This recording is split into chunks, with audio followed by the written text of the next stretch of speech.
figure There it we out. are. Live show There we go. It was 5 seconds. It was 5 seconds. Hi, everyone.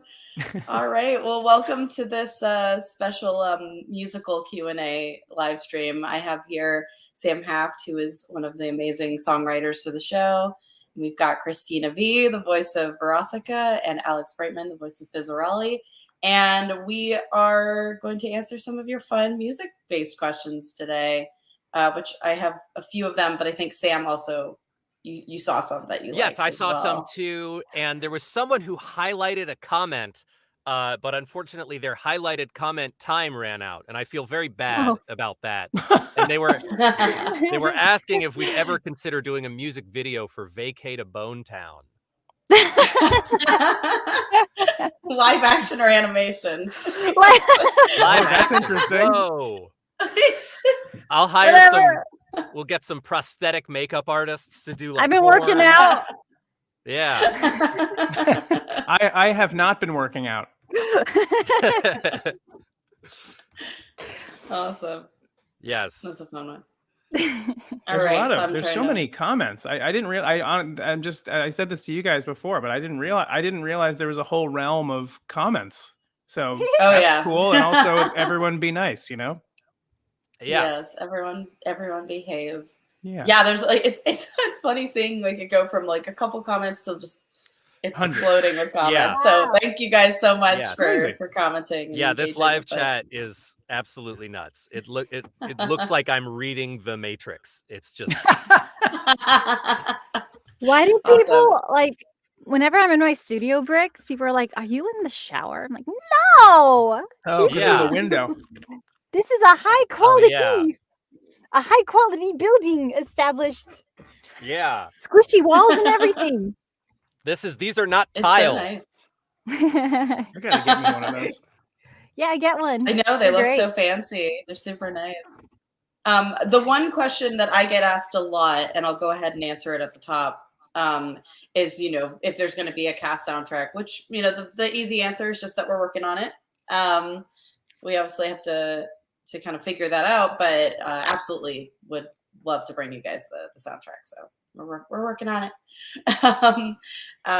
So the first question that I guess we should start with is that somebody asks, at what point during production does songwriting start? Presumably there's a song planned during the episodes, but not the details. So I can answer this one based on how I work for Helluva Boss, is that basically, I kind of made a rule for myself with especially with season 1, and we carried it over into season 2, where I really wanted at least one song per episode. But the difference between this show and one of my other shows is that the music comes from the universe. So it's a little bit less of like an authentic, like characters just burst into song when they're feeling high emotion. And so because of that, I kind of had to find excuses as to what the songs would be, because not every character is a musical theater character that's going to just start singing. So the challenge of the show is kind of figuring out naturally where a song fits in to an episode. So we the first step is kind of breaking that, like figuring out like, okay, is this going to be a song on the radio that the characters are kind of, doing an action to? Is this a song from a new character? Is this commercial? Is this an on-stage performance or things like that? So once we figure out in the writing stage kind of like what the episode's like basic premise is, the next step is figuring out like what makes the most sense for there to be a song in it. And then, after that, it's kind of formulating, the context of the song. For Helluva, it's a lot looser when it comes to, like song, like I wasn't as focused on the song, having to fit certain information from the script into it. So they kind of feel like these fun extra elements that kind of elevate the episode. But that's basically how it's worked. And then Sam, if you want to take over for kind of how you get it and what you do. Yeah. So the process from there is when the episodes are planned, but I would say not fully written, but planned. you know, planned with some level of detail of like, you know, Vivienne knows where the scenes are going to be and general layout of like who's in this scene, what's happening in it, what needs to happen in it, what needs to happen through the course of the song. Generally, I will get like a Discord message being like, "Hey, can you do 4 to 11 songs in the next couple weeks?" And I will be like, "Yes, I can." And then we typically have like a call for like an hour or change where we walk through every song and who needs to be there, what songs need to get written first. And then from there, I try to come up with comparisons of like, what would you compare this song to when you imagine it in the scene? How could I best evoke that? And then at that point, then I'm just kind of off spinning my wheels and trying to figure out what would be the funniest choice for the characters and that, you know, makes plot sense. I really love the kind of the freedom that I have with Helluva Boss to take weird, edgy, jokey risks and just to be like, oh, well, earlier in this scene, Moxie's Bad Trip is a great example of this, because like earlier in the scene there is the bit about Moxie enjoying pegging, and I was like, oh my god, I gotta bring that back in the song. And so making it a turning it into, you know, musical symbolism of like the world is your anus, so peg it with honesty, like stuff like that. You're not gonna hear Sondheim doing that. No, you won't. Stuck it, Sondheim. Yeah, I mean, I think probably actually the first track that really hit home for me was Vacate a Bone Town, just because it, you know, that was really loosey-goosey. That was like, Veronica is a pop star and she needs to sing a pop song. And so write whatever you think a succubus's pop song would be. You know, it was super open-ended. And so I was like, well, it's a spring break episode. It's got to be like kind of a beachy, poppy dance song. And then by the time I was like, oh, but it's like, it's about fucking. And by the time I was like deep into the song, and it was like, oh, so there was a line in there that I couldn't keep a straight face when Cristina was recording it. I think it was souls out, holes out. How I was gonna say, yeah. And from the time when that lyric got approved, I was like, oh, I can just write anything. This is great. So I was, at that point, that was like a turning point for me with writing stuff for this, because also like the first stuff I wrote was like this beautiful lullaby, and then just kind of like a song that was kind of like making fun of like angsty songs about like hating your dad. And yeah, it didn't get to that like hard R rated place until Vacate a Bone Town. And so from then on, I was like, oh boy, we're going to have some fun. What a lot of you don't know about Sam is able to write quite seriously some of the most beautiful and nuanced music, and then it's coupled with some of the filthiest shit you've ever heard in your whole life. It's really a dichotomy that I find really fascinating and very pretty enviable, you know. Versatile. Thank you. Versatile. Well, you are able to deliver my disgusting filth with such much appreciated. Thank you. It's so fun.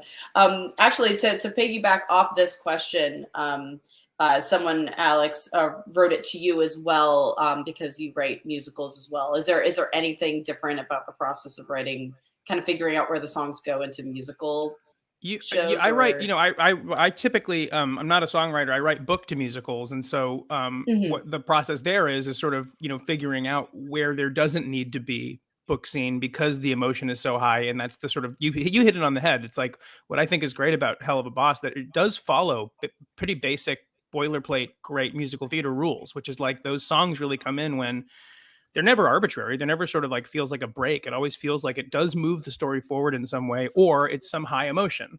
Like when Moxie sings in Asmodeus's club, it's, you know, it's out of this real risky, you know, for for like he's risking embarrassment and doing it anyway because he is in love, and that's that thing in musical theater when the emotion is too high to speak anymore. So I think that it's very, very well calculated. I mean, that's why I think it also hits emotionally, is because we're all in that moment, especially if we're conditioned after watching the show for this long to know that there is a song coming and where is it coming. It's very satisfying when it does come in that type of moment because it's what you're craving. You just don't realize you're craving it. I think when good musicals do it, it feels like the scene transitions very seamlessly into the song. And I think it's even more impressive that it's happening in a cartoon. Awesome. Yeah, for sure. Christina, Yes. this question's for you. Which Sure. song did you enjoy singing the most in the show? Also, I love your singing Ooh. voice, they say. Oh, awesome. Oh gosh. I can't. There's lots of spoilers, so I won't spoil it. But I mean, I have to go with Vacay to Bone Town. Thank you. I'm really Thank you. I think I said this last time, but I love like now when you Google Cristina Vee, it's like Miraculous Ladybug children's show, Vacay to Bone Town. But it's okay because I guess there's already an artist named Cristina Vee with no E's, and their big song was called Havin' Sex. So we're just continuing on With an We're just apostrophe? continuing- Yeah, with the HAVIN apostrophe sex. Okay. That's great. Listen, whatever it costs in the licensing budget, we need to have Verosica cover Having Sex. Having sex? That's great. That actually that's a good segue into this really fun question that I saw. Which How is could that, this possibly be a segue? I'm so curious. well, mostly what Sam said, because the question is if you could sing any pop song as your character, what would you think would be a fun one? Total it's Eclipse of the Heart. I love that. I love that for you. Yeah, I like it So for good. Fizz. Yeah, Yeah. Total That Eclipse would of be the Heart great. would be great Man. for Fizz. Oh, for Verosica, we would have to do Britney Spears' Toxic, of course. It's great. Yes. But also, I think it would be really fun if she sang Wolf in Sheep's Clothing by Set It Off. Set it off. Ooh. Oh my gosh. That's outstanding. These are great answers that we came up with. Yes. Good answers. Good team. job, us. Yeah. Oh my goodness. This is a good question for you, Sam. What songs were the inspiration for Blitz's part in the Trip scene? Mainly the Pink. Was it Pink Floyd's The Wall or other progressive rock Oh yeah, inspirations? Like absolutely. Genesis? Yes. So what some people don't know is that Blitz's part in the song used to be a musical part in the song. Mhm. So and in fact, not only did it used to be that, but we recorded it that way too. Yes. We fully recorded the Trip as a musical for Moxie and a musical for Blitz. And and ultimately it worked better for the episode for Blitz to have this more dialogue driven breakdown. But so initially there were several sections to it. So Moxie was always very consistent with Broadway, and then Blitz's bit kind of evolved. So it started with what I considered kind of a very Led Zeppelin beginning, and which was the bow wow now now with those little half steps, which feels very Zeppelin to me, but it's also very Pink Floyd. Yeah. And after that, Blitz was going to have a section where Moxie was singing to him a reggae song. And we recorded it with Richard. Which Richard had so much fun with, by the way. These let need me to be tell you. bonus tracks. These are bonus tracks on the Yes. album. 100%. It's a very funny track, like very funny. The day you hear Richard Horvitz singing in Jamaican patois, it will change your It's world. so cute. He had And so much fun with it. It was so fun. the whole and the shtick and like and Blitz is like, we're gonna get letters about this. And it's so funny. But so initially it was this sort of musical progression. And then when it became more dialogue based, I took that first Led Zeppelin-y section and I extrapolated it out over the next several sections. So I just tried to get it crazier and crazier. Definitely my influences with that type of thing. Zeppelin, Black Sabbath, Pink Floyd. I do like a lot of kind of proggy stuff. Like I went through a big Dream Theater phase. And you know, King Crimson's amazing. So there's a lot of that stuff kind of baked in there. And mostly what it is when I try to put together something musically that is not inherently based on one type of like song or artist. So like if there's a song that is, oh, this is I'm just going to spitball and use this as an example. This isn't in the show, but a song that's like, oh, this is like the Billie Eilish Bad Guy song.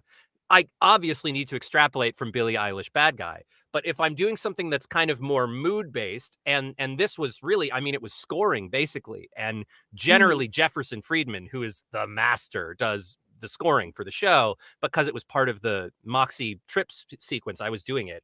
I try to find a sound, and that sound will kind of take me the rest of the way. So I found this really dirty sounding guitar sound where the guitar is like really distorted and it has a lower double under it. And I just kind of started playing around with that, watching the scene over and over, just playing little licks on it and figuring out what works at what moments. So it was a lot of experimentation. That was a very long answer. Yeah. Sorry about that. Yeah, it sounded awesome, and it's funny too because Jefferson, who is brilliant, a brilliant composer for the show. Goat. I think originally the aim was for him to rescore, you know, and yours was kind of in place, but he loved it so much that he left it, and I agreed with him. I was like, I got so used to it, especially working to it, you know. One thing I will say from a production standpoint is that, like, you know, the songs never get old to listen to, but like, you know, the overall episode just, it does, because we see it hundreds of times. Like I have to watch it hundreds of times, not only to edit it, but also to, you know, just literally production, you know, plugging in the shots and then seeing every stage of the process. But when the score comes together, that's always like the first time seeing it again. Like the score and the sound put to the picture is always like kind of the first time seeing it again. And especially for this latest episode, I was like, I hadn't like felt an emotion watching it in so long because I've written it so long ago. And then, you know, we were in production for so long of it that I was like, yeah, okay. Blitz and Stolz are sad at the end. That's fine. And then when hearing the score over it, it got me like emotional again. I was like, oh crap, that hit me. So yeah, shout out to the score for as well. Yeah. Like, the music is a huge part of the show. So absolutely, and oh my God, like it's obvious to everyone watching and everyone participating, but like I was so stunned by the ending of last episode, just the performances at the ending of last episode. Like the last time we were directing Brandon, I was like, you know, you're like a really good actor, right? Like I was like, you're very, very good at this. He's oh my God. Evoked a lot of emotion at the end, which was extremely unexpected. Yeah. Oh my God, totally. What one more thing I wanted to add that I like is a totally stolen musical thing I did. Every time I do hard rock music in Hell, I always add an anvil sound, which is pure Tenacious D. That's a total Tenacious D. Oh my gosh, yes. Tenacious D uses an anvil sound as like a crash ride in that showdown song with the devil in their movie. And I was like, oh my God, that does sound like hell. So I totally steal their anvil idea. That's awesome.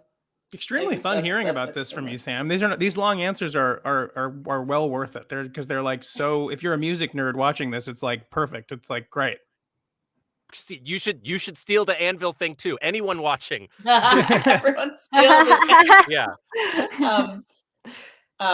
We don't have Bryce with us, unfortunately. He couldn't make it, but I'm seeing a couple questions for whether or not Stolas will sing kind of the extended version of that lullaby, which as of right now, no, we didn't record that, but I will say that Stolas has some brilliant music in season 2 to look forward to. So, that satiates people a little bit. I get that question a lot as well. The season 2 music rips.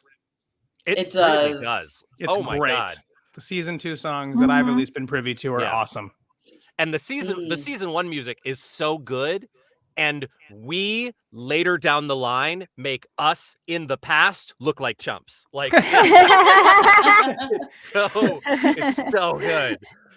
I will say that, like, I think there's an awesome like thing to witness of like how much the show kind of grows. Like it grows. Like from a writing perspective, we figured out what we wanted to do over the course of this season. So season 2 is just like entirely what we wanted to do, and I feel like the music reflects that as well, because it's always a new process to work with new people and kind of get everyone comfortable. So working with you, Sam, on season 1, I got to know what you do, and I got to know like kind of like what like what working together was like, and like what I can ask for and what you're up for, and all that is reflective in season 2. And we also gain a couple other songwriters that I know. Some songwriters helped you out, some songwriters that were completely new to the series and do some great stuff as well. And obviously Andrew Butler as well, who did the song, the House of Asmodeus song, does some more that are brilliant. Yes. So season 2 has some great stuff to look forward to. I'm super excited for you guys to see it eventually. When we get to it. Yeah. We're cooking it now. So always worth the wait. Yes, I will say that this season, it's a similar situation with season 1, because I've been sitting on these episodes since the start of 2021. So I had the song, and I'd seen the House of Asmodeus animatic all the way back then, and we only got to release it the end of the year. And it's a similar situation now with season 2, where some of the ending episodes of season 2 are like, I'm so excited, and I'm just sitting on them for a long time. So I legitimately, I think we always record so far away from when it comes out. I legitimately forgot what House of Asmodeus sounded like, so it was all new to me, and it was so fun as a fan of the show to be like, oh right, this one. It's like it was like so far away, and also I hadn't heard sort of James on the track, and I knew what I did, which was sort of mainly just little backup. Like it wasn't, it's James's song, and I'm already such a huge fan of James, but I was like, right, because I must have thought like maybe the song was already released and I missed it, but it was so much fun that it came back, and I was as shocked as I think anybody, because I just forgot that we had recorded it. Yeah, that was so much fun to watch for the first time, because again, like we recorded that, and it was just a little section months ago, maybe even a year ago. Definitely, and I think. Like. I hadn't seen like the storyboard or anything, so. I was like, this sounds kind of familiar. That's me! And she thought, oh my God. It was so cool. Her costume and like the call outs in the background, and it just goes so hard. And it was like, oh my God, I was not expecting that. And it's so cool to see like the final product fresh for the first time, to experience it as like the viewer would, because I hadn't seen anything up until then. So it was really, really cool. Yeah, it's always really cool to see it. Like for me, the most exciting part is hearing the track come together with all the voices, because for a lot of these songs, I mean for all of these songs, we record them individually. Like besides the pilot, we've recorded all of Helluva Boss individually with everyone. And so it's just as exciting for me to hear them all together, because like it's just so cool. Like I'm like I hear the song demo and I'm like, okay, this is going to be awesome. But then we individually record, and there's something about hearing all the voices actually in the song together, especially when it's an ensemble, that just makes it unreal. It feels almost impossible that everything was separate when you hear it. It does feel so incredibly seamless, and it's like, how does this sound that good? The show is, Yeah. I gotta say, like, it is sound mixed so well. There's so Yes. much indie animation on YouTube that is dialogue heavy, and it often you hear stuff and it sounds like, okay, I'm really enjoying this, but it does sound like they were recorded in different environments or whatever, and it's so seamless. Yeah, I think that's the acting. I think that's the voice acting. Thank you. Yeah. And it is all because of Alex. Thank you. Yeah, I will say that's a big shout out I can give Richard as well, because something that Richard does for you guys is that he reads with you and he retains what the performance is of the other actors, so he's able to harness it. And I really feel like that's just a huge benefit the show has is him, because like he's able to help you guys get the read that is in reaction to the read of other characters, and it's awesome. So it's 100%. awesome to witness. And then you guys are just you guys do such a great job individually that it's, I don't know, it when I put them all together, it really does, it feels like so natural. Like there's never any unnatural readings. Like the pickups we do are never because the read isn't quite correct. Like it's usually more the boards that change, you know, like the board artists have more control to change a scene than the acting, you know what I mean, like than the other actors, because you guys do such a great job playing off each other. The only pickups we usually do are when the board artist takes the scene in a completely different direction, and I'm like, oh, this read, you know, like, oh, he's falling off a building in this scene, so the read that we have where it's like casual doesn't work, you know, things like that. So it's usually that situation. But another question we got was, someone says, I always wondered this. Is it hard to stay in character while singing? If yes, what is your method of staying in character while singing? This is for Cristina and Alex. Cristina. Staying in character. Well,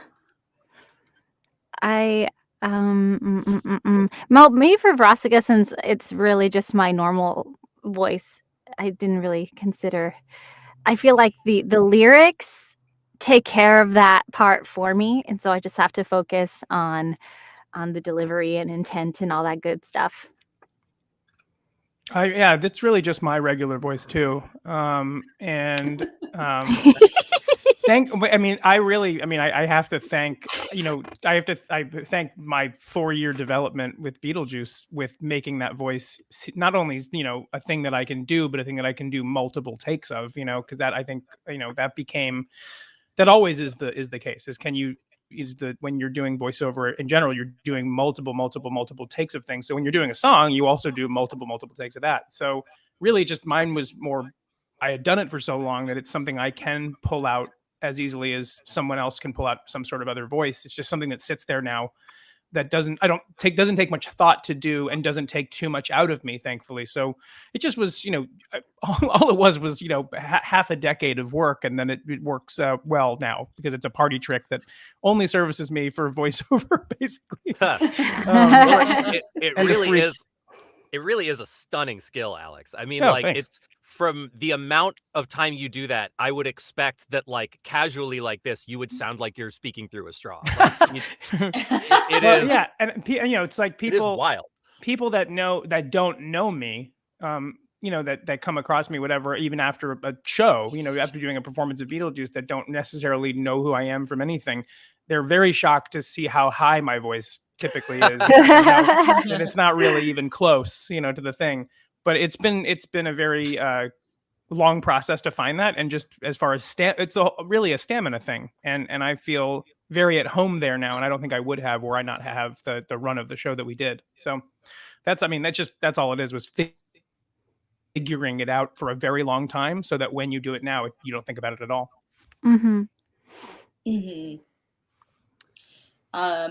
Oh, this is a fun question. So far, all the characters have had unique musical styles in their individual songs. What is the process of translating the characters musically? Are there certain instruments or sounds you associate with each character? And how do you work those into the full lyrical songs? I mean, I think for me, I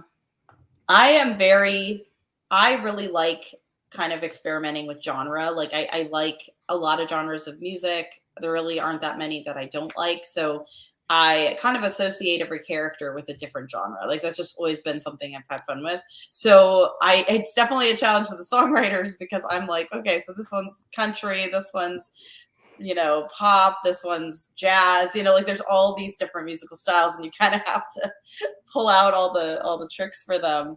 But I usually each character I kind of associate them with what they'd probably associate themselves with, you know, because everyone kind of has different musical tastes that they prefer. And I think that kind of is reflective in them. Like the easiest one is Moxie, because like me, he really likes musical theater. So, you know, he's pretty open, but, you know, and I also like country. So I throw country in there a lot, which is, you know, not everyone's favorite genre. That's also got to be a hurdle, you know, for Sam. It's like, that's to me just to throw a compliment back your way. It's like, that's to be that dynamic and that, nimble when it comes to different styles. That's not a thing that comes easy to just every composer. That's not a thing. It's a lot of research, I imagine, as well. Yeah, I mean, part of that is, you know, I think just kind of a willingness to be challenged, because there, you know, early on in the process, Vivienne will be like, I've got this type of song and this type of song. And I was like, I'll 100% do it. Like, I've never done that before, but I feel like I could. And so a lot of it is honestly just kind of like biting off what could be more than I could chew. And then and finding the dive before I hit the water. Like there's a lot of figuring it out. But that is, to me, the most fun part of this process is, like, I think well, I won't say it in case it is spoily.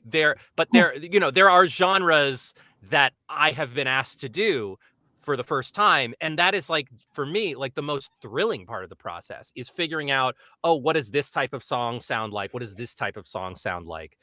What are the instruments? Actually, speaking as part of that question, like the instruments that are associated with those characters, like Fizz, for me, it's always, there has to be some kind of bed of accordion whenever Fizz is doing anything.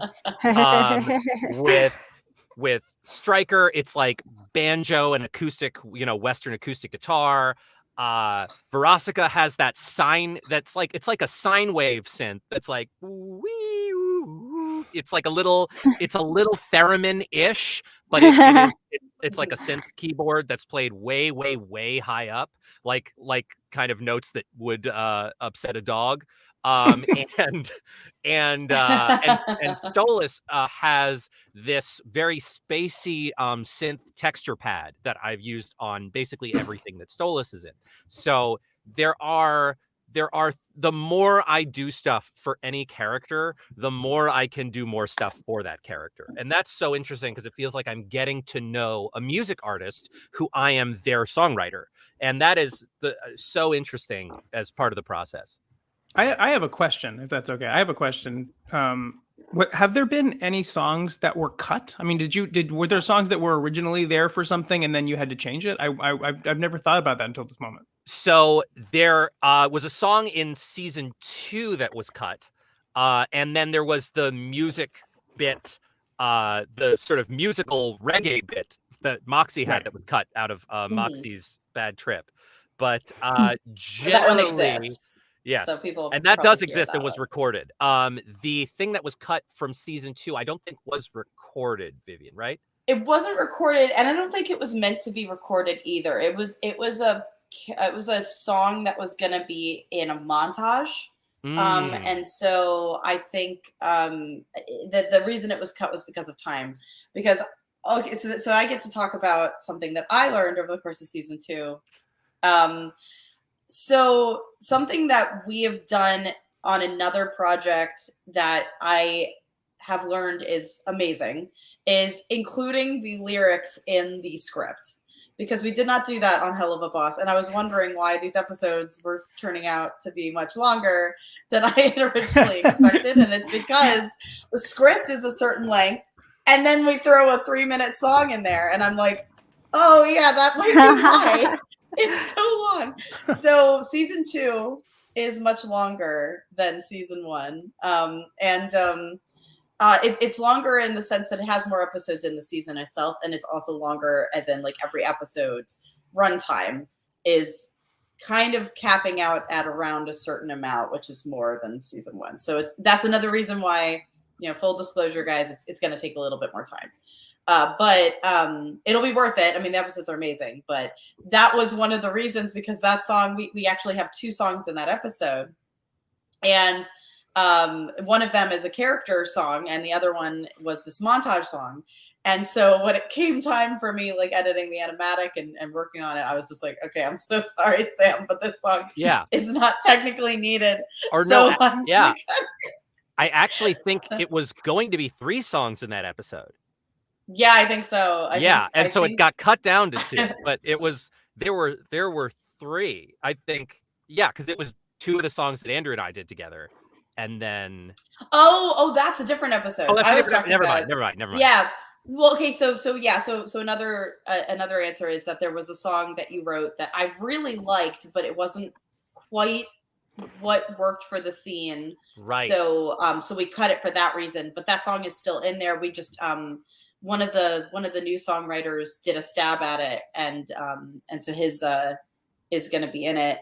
And what you did was amazing, and I kind of want to find a place for it maybe in the future, because I won't speak too far ahead of the show, but yes, we're always thinking about the future. We are. So it's hard to have these conversations with an audience that we cannot. That there's like, oh yeah, well there, well, oh wait,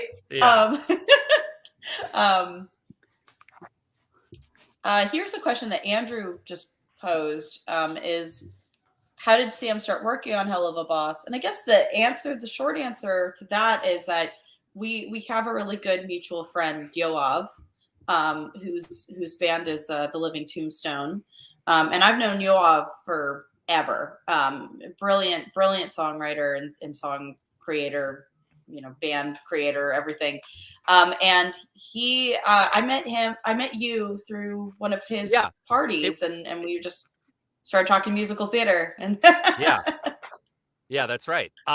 We were talking musical theater, and I was also like, my background into music wasn't directly into music. I was in comedy first, and I was doing like comedy music, and that was like kind of my songwriting angle. And so I feel like that, and then talking about musicals, we just kind of got to talking at, I think it was his housewarming party.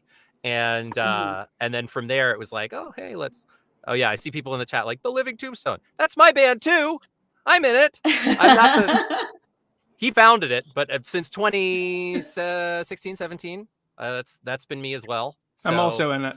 Yes. Yeah, no. But yeah, it's we met at that party, and if I'm not mistaken, I think Yoav and I together will also be working on some stuff in this universe in the future. So that would also be very exciting. Yes. Yeah. I've been looking for an excuse to work with Yoav forever. We've known each other since ages. So I'm very excited for that. I'm trying to find more fun questions. There's so many fun questions, by the way. Like all your questions are fun, but a lot of them I think we've kind of covered. Yeah. So and probably some of them we can't answer. And some of them we definitely cannot answer. That is also true. Yeah. Okay, this is a good one.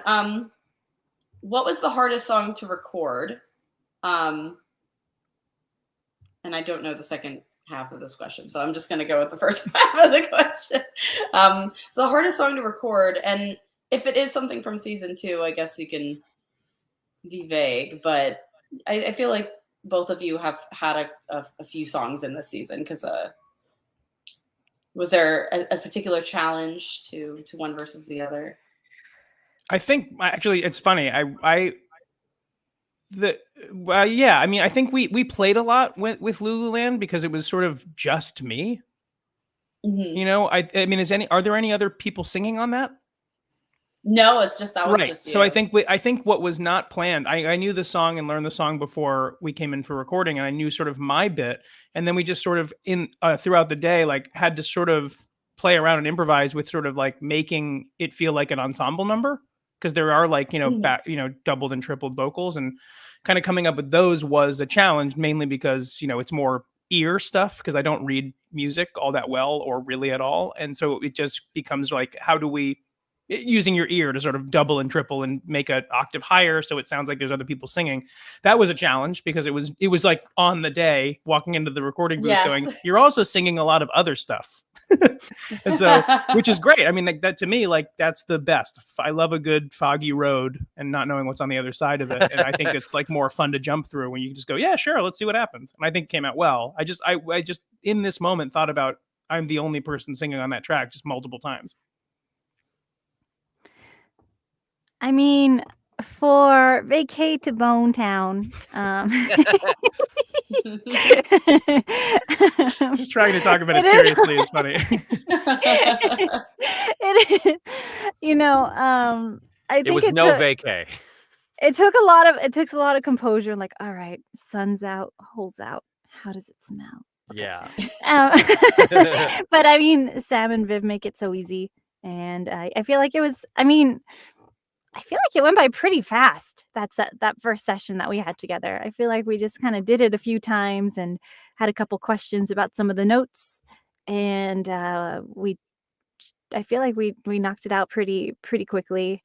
It's just super super easy, and I felt very comfortable, and it was fun. I liked. I remember one of the notes that you gave me was to sing it like a little more Billie Eilish-y.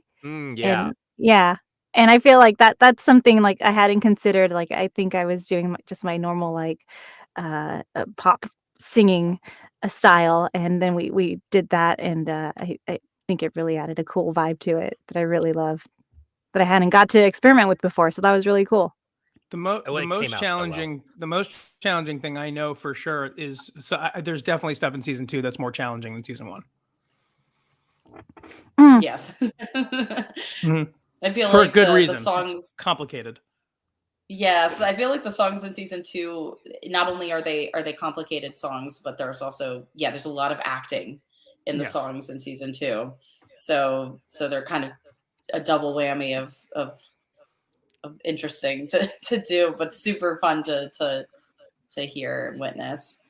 One of the oh no, I was just gonna say one of the songs that I anticipate being maybe almost as difficult. Like, I feel like Alex and I are gonna be in this together as just like, this is a hard song.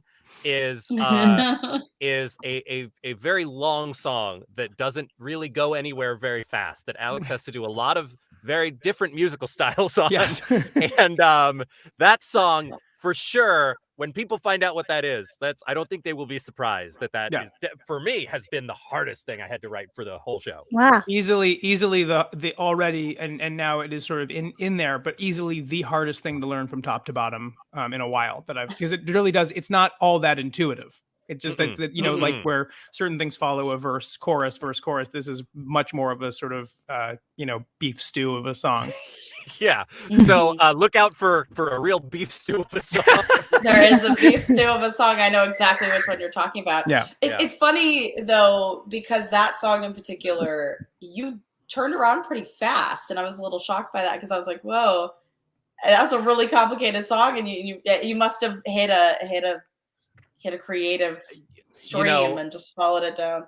Part of it is that by very nature, without giving very much away, by very nature, the song is supposed to feel very improvisational. So I didn't want to take too much time with it. I really wanted to be like, okay, what happens next? Yeah, this. What happens next? This. Without second guessing a single choice, because I knew if I got into that kind of editing, like, is there a better way to do that? Is there a different way to do that? I knew it would feel less spontaneous, and it needs to feel very spontaneous.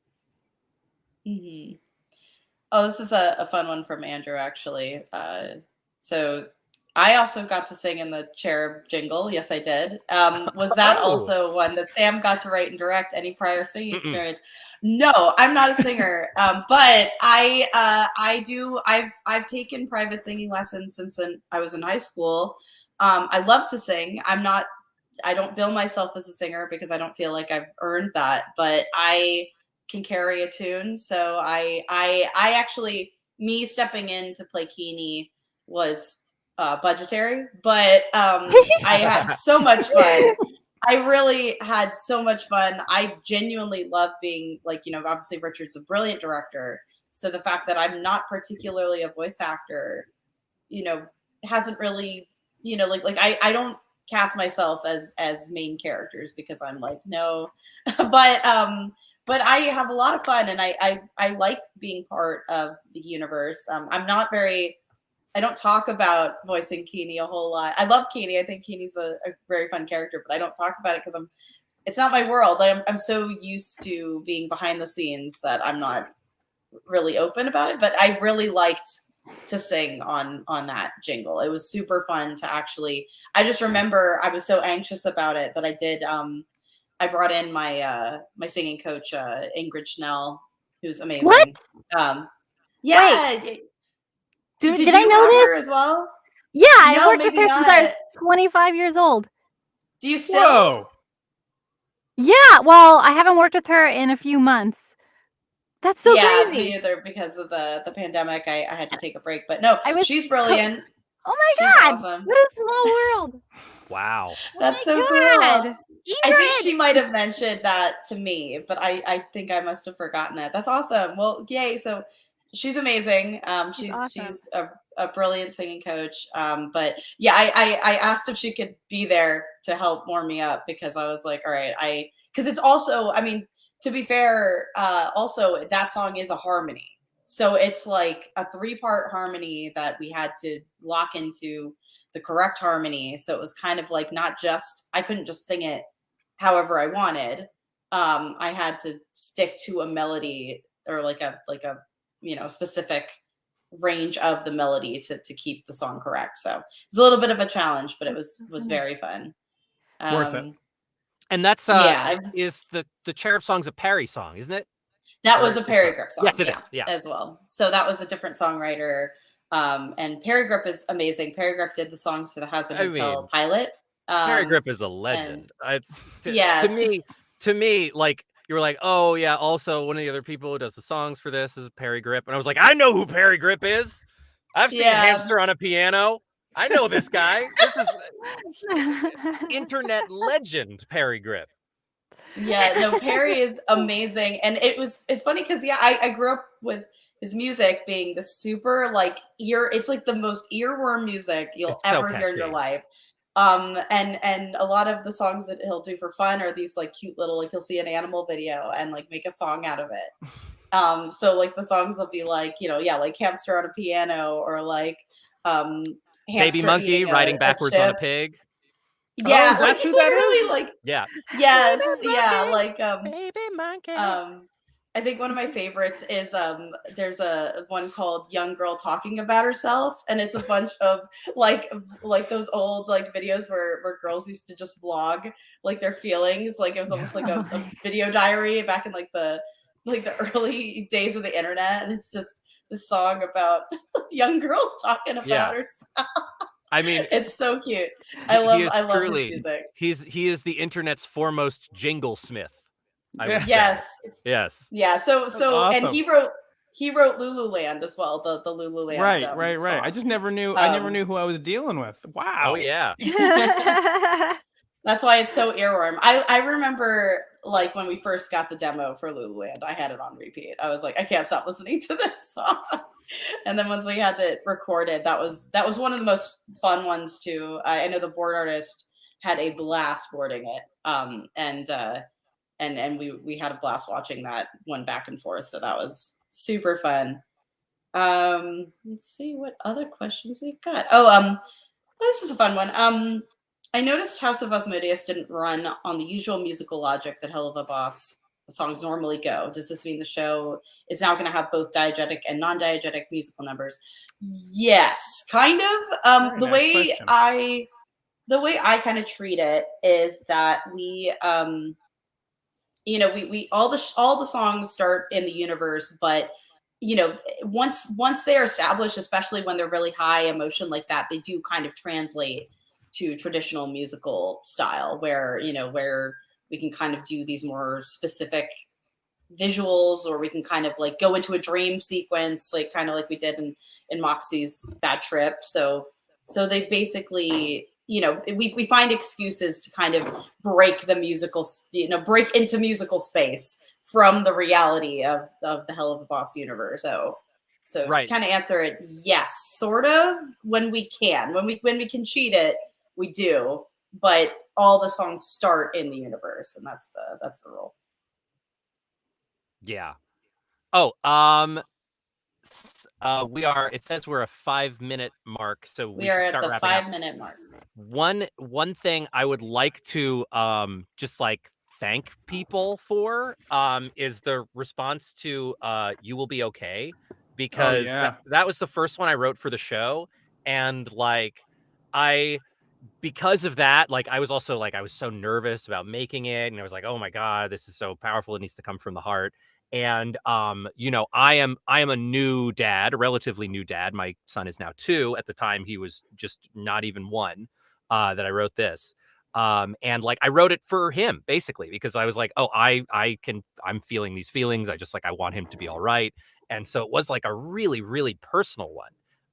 In a unique way where it wasn't just like, nice sex jokes, I love these characters. And so I just like I am really grateful that people have connected with it the way that they have, and it's like it means a lot to me as a dad, you know, like that it resonated with people. Has your 2-year-old seen the show?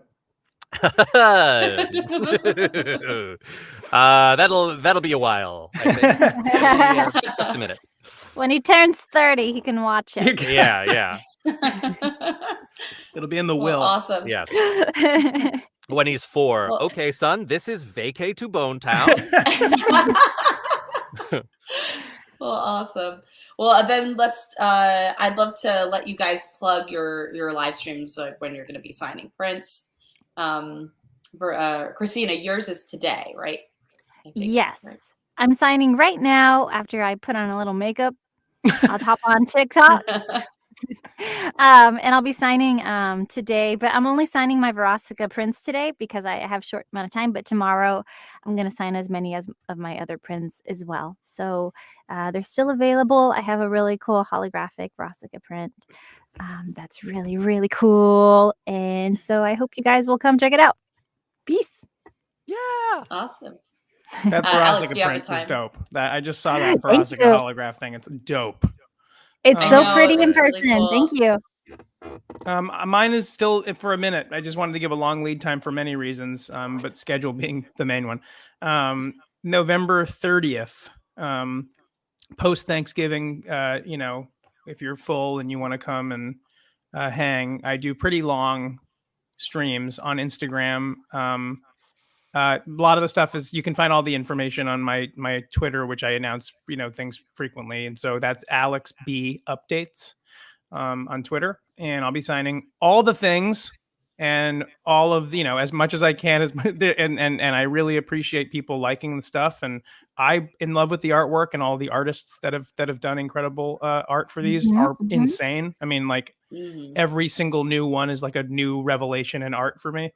So yeah, November 30th, I believe 3 p.m. Eastern Standard Time. I'll be there. Instagram, check it out on Twitter. I will be there happily, and please come hang out. I also tend to answer a lot of questions there, but none about anything spoilery. So don't even think about it. Don't you try.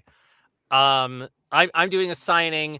Andrew, who is running this, please correct me if I'm about to say this wrong. I think I'm doing my signing tomorrow at 10 in the morning. Pacific time. Am I right? Yes, I'm right. Okay, thank God. Okay. Yeah, there is a group one tomorrow. Okay, are you doing it in the group one? I think I'm doing it in the group one. Okay, so I'm doing it in the group one tomorrow, 10 a.m. I'll if there's signings that I don't get to, then I will also continue solo. But I will be signing both solo and with Richard Horvitz the Play Hell playbill for Moxie's Bad Trip. And I'm also got a co-signing with Bryce, You Will Be Okay print as well. So check it out. And hey, follow me on Twitter at Sam Haft, please. And I think those are all my plugs. Perfect.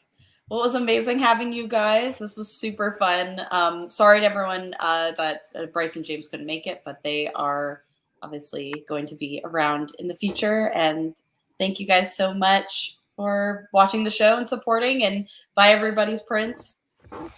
Yeah. Thank Yeah, you. you heard Viv. Buy Thank everybody's prints. Yeah. Yeah, do it. Do it. Buy Spend 'em. your money. Yes. And also, like, obviously, thank you so much, Vivienne, for giving all of us this opportunity. It's like Yeah. it's been so incredible to join the work family of the Vivziverse. It's been amazing. The Thank you guys for being part of it. the VMU. Yes. The VMU. Yeah, that's good. And that's how it feels at this point. And obviously, thanks to everybody who's watched. It's really, really amazing. And that have commented. And like, there's been 6 gazillion comments on every single video that comes out. And it's like, and it's just so warm, and the reception has been so cool. So that's very nice. So thanks to everybody doing that. Yes, thank you guys so much. As always, can't wait to bring you more. And yeah, thank you guys, and take care. Stay safe. Bye, Bye, everybody. Be well. Love you.